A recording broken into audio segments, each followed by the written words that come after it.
What is the answer to our question, which is where did we come from? Because the fact that we exist, I exist, you exist, no doubt about this. So where did I come from? Did I create myself? Did I give life to myself? Or did you create me? Did you create the heavens and the earth? Or did you come from nothing? Did nothingness create you, give you life? And there were times when I used to look out of the window in the night and just search for the truth in the skies. I used to look at the stars, and I started reading about astronomy. I would look at the sun and the moon. I would read about these heavenly bodies. And I would say, look at the enormity of this world, this universe.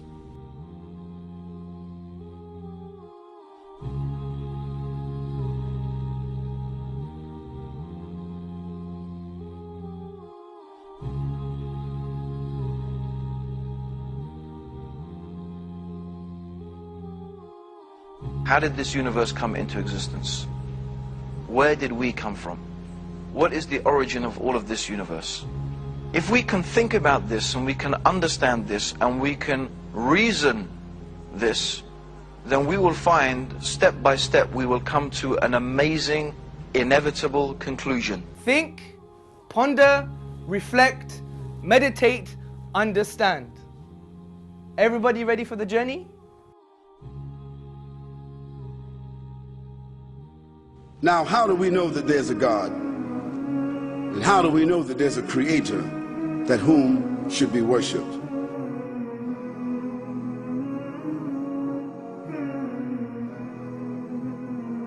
According to the Big Bang, physical time and space was created and matter and energy were also created. The universe began from a state of infinite density, space and time were created in that event, and so was all matter in the universe. I ask you another question. What does infinite density actually mean?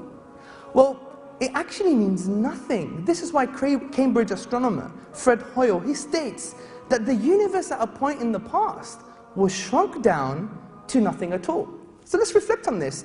It would actually mean that a proponent of the Big Bang theory or model would require us to believe that something comes from nothing. Where did the energy come from for this explosion? If there is one thing we know from science, it is that we do not get something from nothing. What do you think? Nothingness. Nothingness doesn't exist. So how can nothing create something?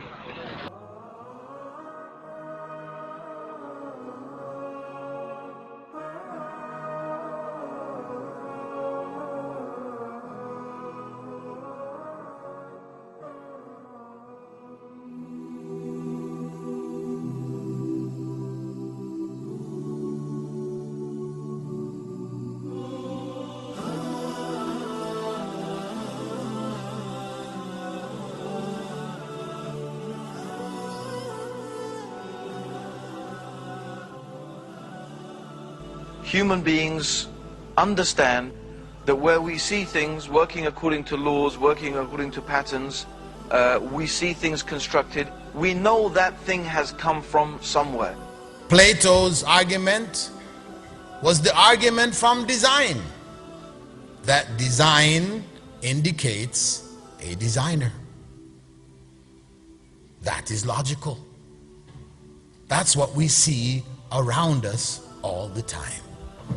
Macro and micro systems are arranged, fixed, proportioned, measured, determined, limited, synchronized, and given distinct characteristics and parameters that they cannot go beyond or exceed.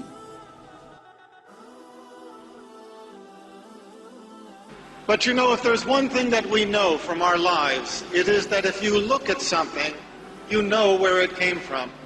If you look at a painting, you know that there was a painter. If you look at a sculpture, you know that there was a sculptor. If you look at a building, you know that there was an architect and a construction company. And yet we are to look at creation and think that there is not a creator. Sir Isaac Newton on one occasion had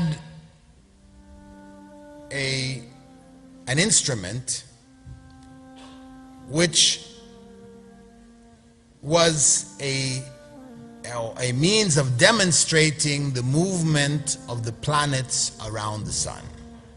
You had the sun in the middle, the different planets, and when you turn this crank, then the planets moved around the sun, you know, at different paces, etc. And one of his atheist friends stopped by to visit him, and he asked him, you know, when he saw it, he was really amazed. This is a wonderful gadget. He said to him,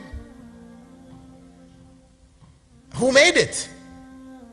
And so Isaac Newton responded to him saying, "Nobody. It just accidentally fell into that shape." The man looked at him and said, "Don't be silly. Don't be silly. You know, who made it?" He said, "Is what I said any more silly than what you say about the real world of the planets going around? You said it's all by accident.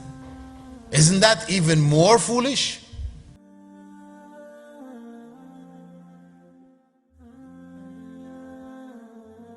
If you look at the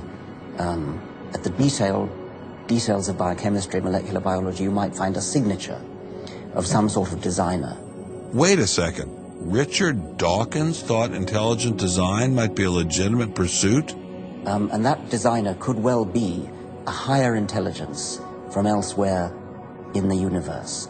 Well, but that higher intelligence would itself have had to have come about by some explicable or ultimately explicable process. It couldn't have just jumped into existence spontaneously. That's the point. So Professor Dawkins was not against intelligent design, just certain types of designers, such as God.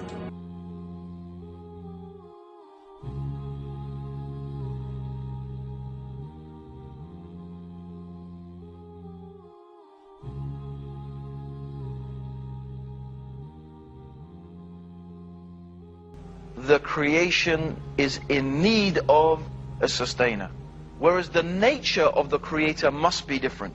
If the nature of the creator is not different, in other words, if the creator is of the same nature as the creation, then that creator would need a creator. And if that creator was not different, then that creator would need a creator. And what you would have is creator creating creators ad infinitum.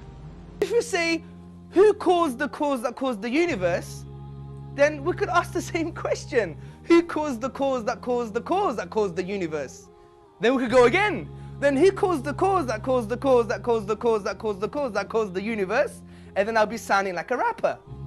Now the point is, if we have this kind of view on who caused the cause ad infinitum forever, then we would never have creation in the first place. So the reason that we have creation means there must have been an uncaused cause. So this question, well, okay, I recognize the logic and I recognize the reason behind the existence of a creator, but then who created the creator? It's not a valid question, because the nature of the creator is different. The nature of the creator is eternal. The nature of the creator is infinite. The creator is without beginning and without end. The creator is self-sufficient, ever-living. So an ever-living, self-sufficient, eternal being does not need a creator, because that being is ever-living and self-sufficient. This cause must be uncaused, as we have already discussed the absurdity of an infinite regress of events, similarly with causes. This cause must be immaterial, because it created the sum of all matter, which is the universe itself. Significantly, brothers, sisters and friends, this cause must be personal. The reason I'm saying this is, how else can an eternal cause bring into an existence a finite effect, the universe that had a beginning in time? It must have chosen the universe to come into existence, and choice indicates a will, and a will indicates a personality. So, we have concluded the traditional view on God, that a transcendental, immaterial, uncaused, eternal being exists. أعوذ بالله من الشيطان الرجيم بسم الله الرحمن الرحيم